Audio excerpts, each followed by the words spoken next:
Este programa é livre para todos os públicos.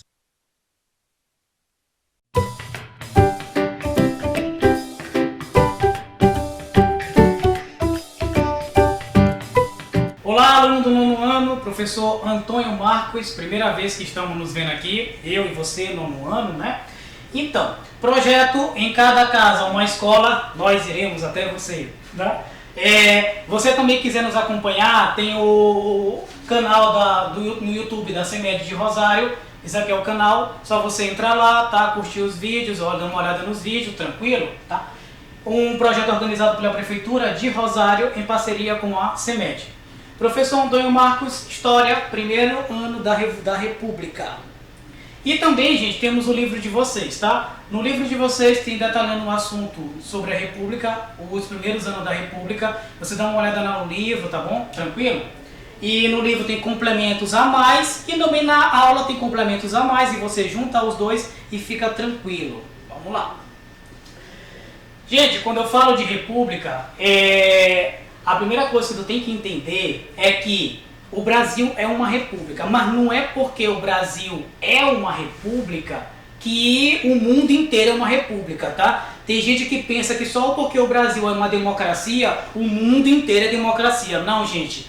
No mapa à esquerda de você, meu aluno, minha aluna, tem os pontos verdes. Os pontos verdes são países que adotam o sistema republicano como seu, tá? E aí vocês estão vendo que os Estados Unidos é uma república, a Rússia é uma república, a Argentina, que quando joga com o Brasil você fica torcendo para o Brasil, dá uma goleada na Argentina, a Argentina também é uma república, tá? Então, não é só o Brasil que é uma república, mas também o mundo inteiro não é república, tá? Os países utilizam outros tipos de sistema de governo.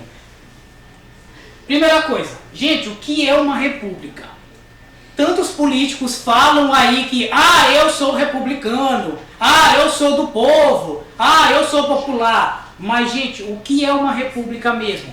Eu vou trazer dois conceitos para você de república, um do português, e aí você lembra do professor Valdo e da Perla, e o outro que é o jurídico, tá? República substantivo feminino. É uma forma de governo em que o Estado se constitui de modo a atender o interesse geral dos cidadãos. Tranquilo, né? Professor, entendi, tá? Entendeu? Então tá de boa, joinha, né?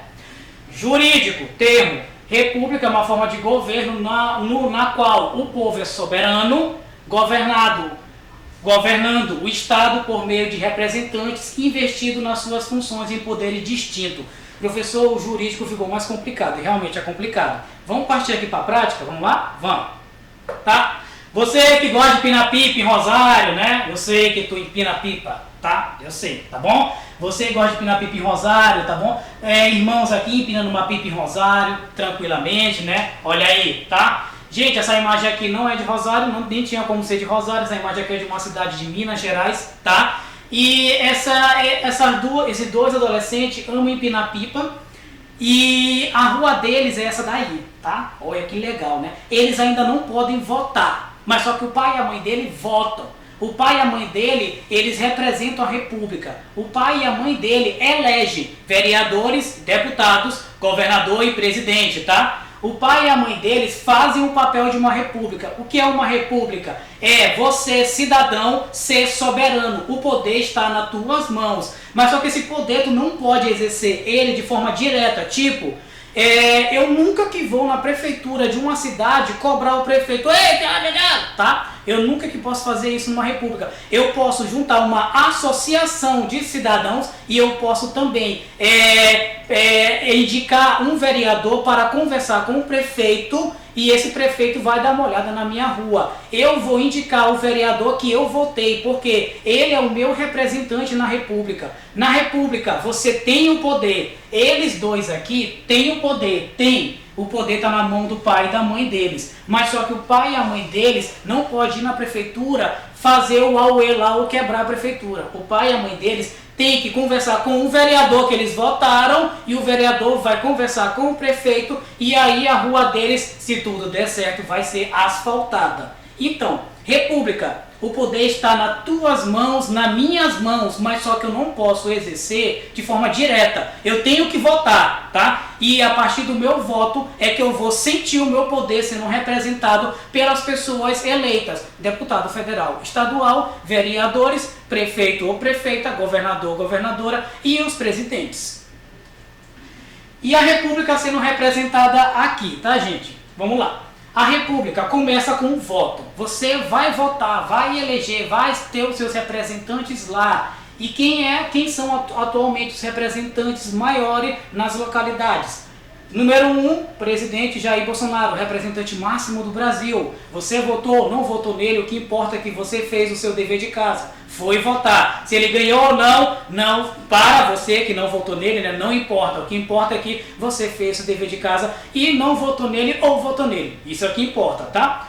Número 2, governador Flávio Dino, representante máximo do estado do Maranhão.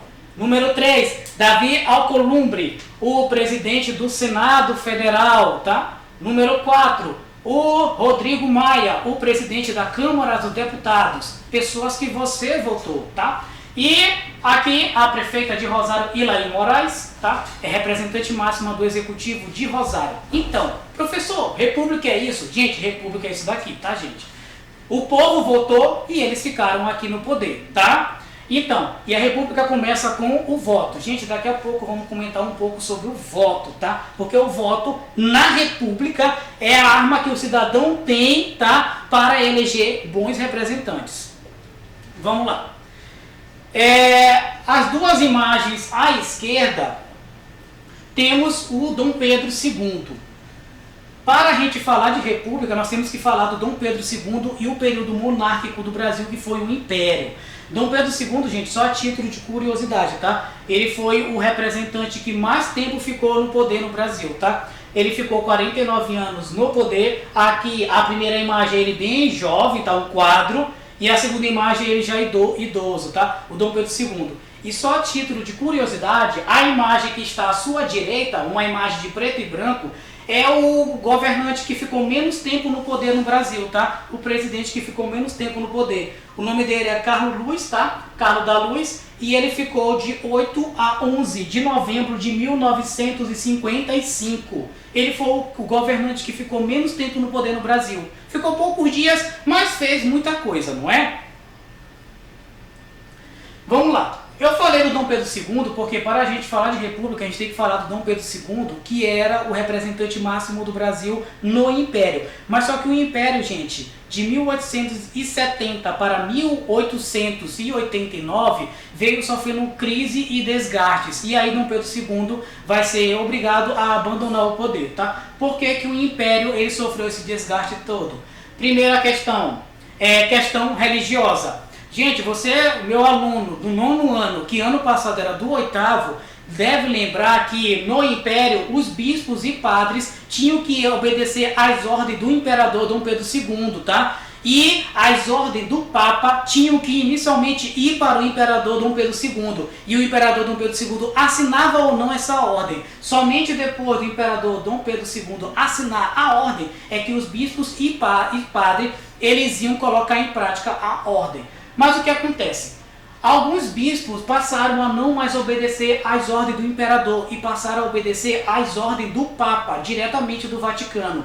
Isso irritou muito o imperador Dom Pedro II e abriu uma crise enorme entre o Império e a Igreja Católica. Você que é meu aluno do 9º ano, que ano passado foi do 8º, sabe muito bem que no Império, um dos sustentáculos do Império era a Igreja Católica. E o imperador entra aqui em conflito com a Igreja Católica, com o Papa, com os bispos. Primeira crise. Segunda crise, questão militar. Os militares eles saíram fortalecidos após a Guerra do Paraguai, que você viu lá no 8º ano, de 1864 a 1870. Guerra do Paraguai, que o Brasil travou juntamente com a Argentina e o Uruguai contra o Paraguai, tá? Os militares saíram fortalecidos a partir dessa guerra. Os militares também passaram a aderir à campanha abolicionista. A campanha abolicionista, aquela que pedia o fim da escravidão no Brasil. Os militares passaram a não mais perseguir os escravos que fugiam. E isso irritou muito o Império, porque quem fazia o papel de perseguir os escravos que fugiam eram os militares, mas os militares não mais passaram a seguir as ordens do imperador. Também, os militares estavam extremamente descontentes com o então ministro da Fazenda, Visconde de Ouro Preto, com relação às pautas militares. Por exemplo, os militares queriam promoções mais rápidas, de general para marechal, de tenente para general, mas só que o Visconde de Ouro Preto estava trancando essas promoções. Além disso, os militares estavam questionando que um militar ganhava muito pouco no Brasil na época, mas o Visconde de Ouro Preto não dava nem trégua.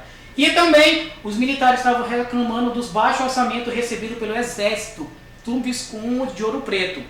Crise militar com Dom Pedro II. E outra crise é a questão abolicionista. Você que é meu aluno do nono ano, sabe que no 8º ano você viu a questão abolicionista no primeiro império e também no segundo.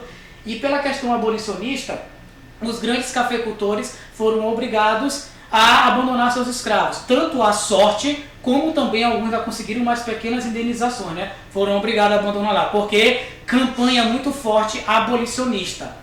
E a partir dessa campanha, os grandes proprietários começaram a criar uma raiva do Império, porque o Império não estava protegendo os grandes proprietários. Os grandes proprietários queriam que Dom Pedro II trancasse a campanha abolicionista, mas Dom Pedro II não estava mais encontrando saída. E aí foi obrigado a declarar aquele documento formal que já estava sendo posto em prática desde 1870, da abolição da escravidão, tá? Então, os grandes proprietários com raiva do Império, os militares com raiva do Império e os bispos com raiva do Império. Vamos lá. Dom Pedro II, ou, gente, Deodoro da Fonseca, tá? Governo Deodoro da Fonseca, 1889-1891. Duas coisas sobre Deodoro. Primeira coisa, Deodoro, ele era um militar monarquista, ele não era um militar republicano. Professor, que é um militar republicano? Eu já falei agora há pouco para vocês. Republicano é aquele que acredita que o povo pode votar e o povo tem seus representantes lá na Câmara. Mas só que Deodoro era um militar monarquista, ele era amigo pessoal de Dom Pedro II.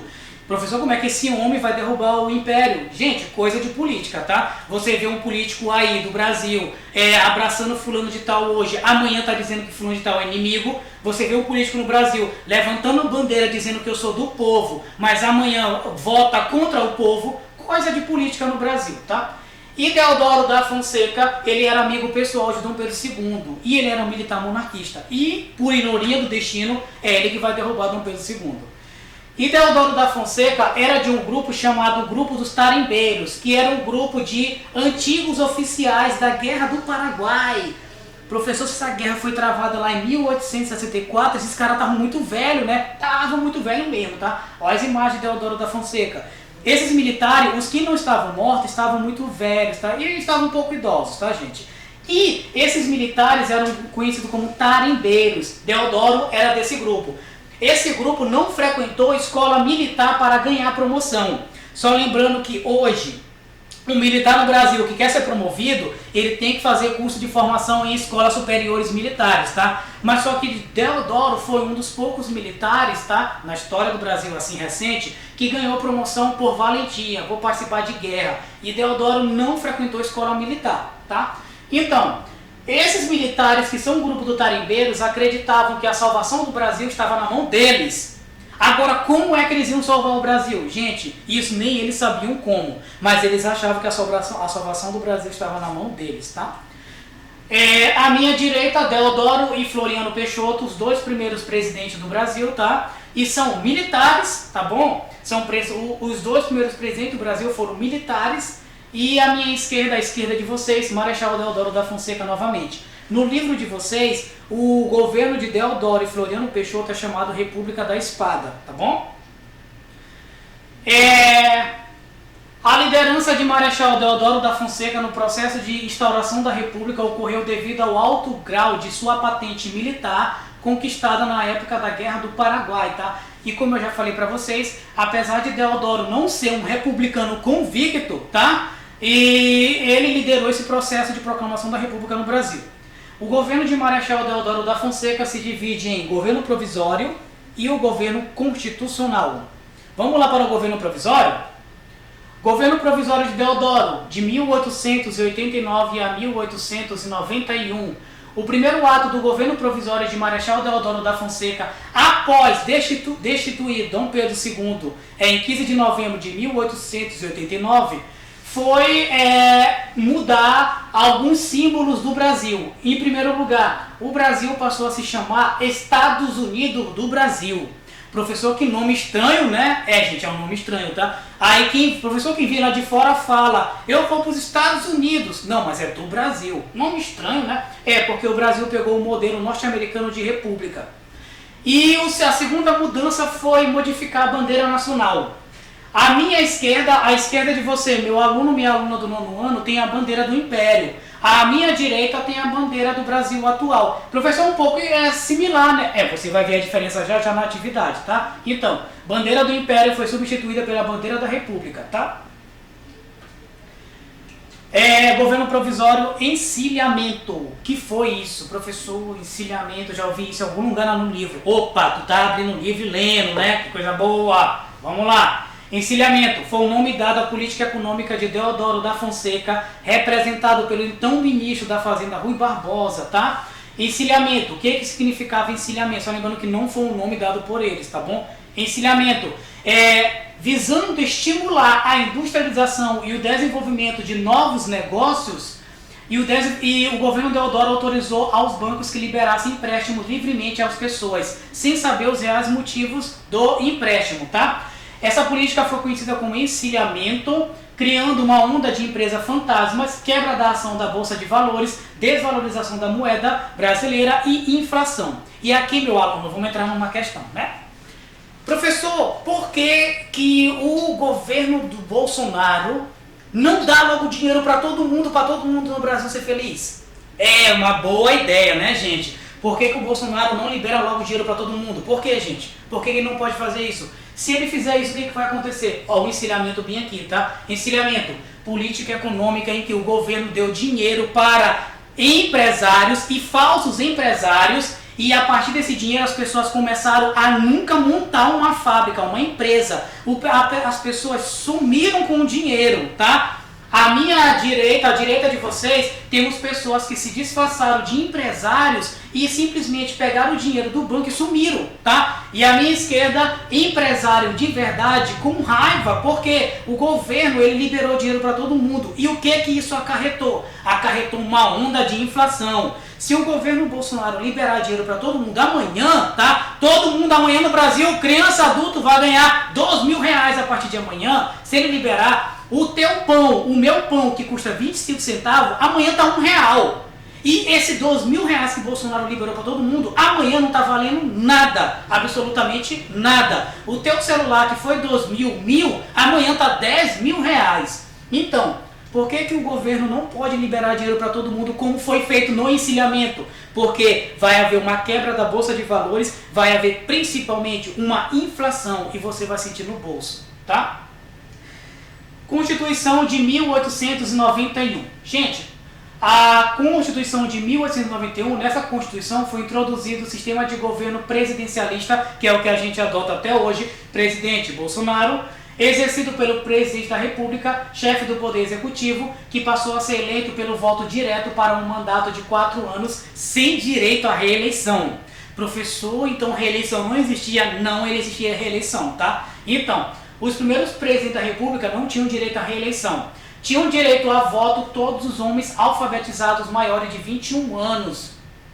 A primeira eleição no Brasil, o presidente e vice-presidente foram eleitos de forma indireta. E daqui a pouco vamos explicar o que é isso, tá? Forma indireta é que o colégio eleitoral elege o presidente e o vice. O colégio eleitoral é o quê? São senadores, deputados e governadores. Sendo eleito, Deodoro da Fonseca e Floriano Peixoto como presidente e vice-presidente, tá? A imagem da primeira Constituição do Brasil, tá? Floriano e Deodoro no centro da imagem e a Constituição de 1891. Gente, de acordo com o Tribunal Superior Eleitoral, no Brasil nós temos esse seguinte presidente que foram eleitos de forma indireta. Não só Deodoro e Floriano que foram eleitos de forma indireta, tá bom, gente? Os presidentes, Humberto de Alencar Castelo Branco, de 64 a 67, no período que vamos chamar de regime militar. O Getúlio Vargas, de 34 a 37, que você, aluno do nono ano, vai ver depois dessa aula de República. Emílio Garrastazu Médici, de 69 a 74. Ernesto Geisel, 74 a 79. João Batista Figueiredo, 79 a 85, e Tancredo Neves, que acabou falecendo e foi substituído pelo então maranhense José Sarney, tá? Então, desses presidentes aqui, grande parte deles foi do regime militar, foram eleitos de forma indireta, o povo não foi lá e votou, tá? Eles foram eleitos pelo Senado Federal, Câmara dos Deputados e por governadores. E em 1884 teve a primeira eleição direta no Brasil, que o povo vai lá e vota. O primeiro presidente eleito foi Prudente de Moraes. Nessa eleição, gente, somente 5,6% da população tinha o direito a voto. Mas só que somente 2% foram votar. Professor, como assim? Tinha 14,3 milhões de habitantes, mas somente 5,6% puderam votar. Por quê, gente? Na Primeira República, as mulheres não podiam votar, tá? Aí você que é minha aluna do nono ano já vai falar, não presta essa Primeira República. Gente, mulher não podia votar nessa época, tá? Também quem não podia votar, analfabeto não podia votar, mendigo não podia votar, soldado raso não podia votar, e religioso sujeito à ordem de obediência também não podiam votar. Sobrava o que, professor? Sobrava só 5,6% da população. Homens maiores de 21 anos que sabiam ler e escrever. Agora tem um problema, não é, gente? Quem é que sabia ler e escrever na Primeira República? 82,6% da população não sabia ler e escrever. Logo, somente 5,6% é que podia votar. Somente eles sabiam ler e escrever. Professor, era só construir escola, né? Na Primeira República, o ensino básico não era prioridade aqui, tá? Não era. Na época, 203 nomes foram indicados à presidência, em 1894. Somente 116 tiveram voto e foi eleito, como eu já comentei para vocês, o Prudente de Moraes. E o fim do governo Deodoro, gente, pra gente fechar, né? Por que que o Deodoro, que era um cara assim tão republicano, né, um cara que gostava da república, por que que ele caiu? Por que que um militar caiu, gente? Não, um militar não, um marechal, a patente máxima, por que que ele caiu? Vamos lá. Gente, Deodoro, ele era extremamente autoritário. Ele não queria respeitar a autonomia dos estados. Ele achava que ele que deveria governar tudo. Ele não estava entendendo que o Brasil tinha governadores, o Brasil tinha deputados, o Brasil tinha senadores. Isso é uma república, tá? Ele achava que ele que deveria governar todo mundo. Muito autoritário. Segunda, Deodoro nomeava antigos monarquistas para cargos chaves. Na república, monarquista não vai ter vez para os republicanos históricos. Mas só que Deodoro continuou nomeando monarquistas para cargos chaves. A exemplo foi o Barão de Lucena, que foi nomeado para o Ministério do Trabalho. Em 3 de novembro de 1891, Deodoro fecha o Congresso, desencadeando reação tanto nas Forças Armadas quanto entre políticos e de categorias profissionais. Temendo uma guerra civil, Deodoro, não vendo mais saída, renuncia à presidência da República no dia 23 de novembro de 1891. Agora, meu aluno, você viu muito esse ano pessoas pedindo o fechamento do Congresso, né? Por que que não é para fechar o Congresso? Gente, se fechar o Congresso, o presidente cai. Exemplo, Deodoro bem aqui. Deodoro fechou o Congresso. Ele caiu. Por que ele caiu? Porque um dos princípios do sistema republicano no Brasil é o Congresso funcionando ativamente. Se fechar o Congresso, o presidente cai, tá? E para finalizar nossa atividade, que você vai entregar para o seu professor. Primeira questão, qual a sua opinião sobre a reeleição de presidente no Brasil? Você é a favor? Por quê? Você é contra? Por quê? Que presidente vá se reelegendo? Por quê? Segunda, quais as diferenças entre a bandeira do Brasil do Império para a República? Terceiro, qual a sua opinião sobre o voto facultativo no Brasil? Você viu que lá na República o voto não era obrigatório, tá, gente? Na República o voto não era obrigatório, votava quem quisesse, tá? E somente 2% foram votar, tá? E algumas pessoas hoje em dia pedem o voto facultativo. Ah, vota quem quer, vamos voltar esse voto. Qual a tua opinião sobre esse voto facultativo? O brasileiro, ele é obrigado a exercer o seu papel republicano de ir votar de 2 em 2 anos, ou o brasileiro não é mais obrigado, vota quem quer. qual a tua opinião sobre o voto facultativo no Brasil. E assim, meu aluno, vamos fechando aqui o assunto. Até a próxima, viu? Até!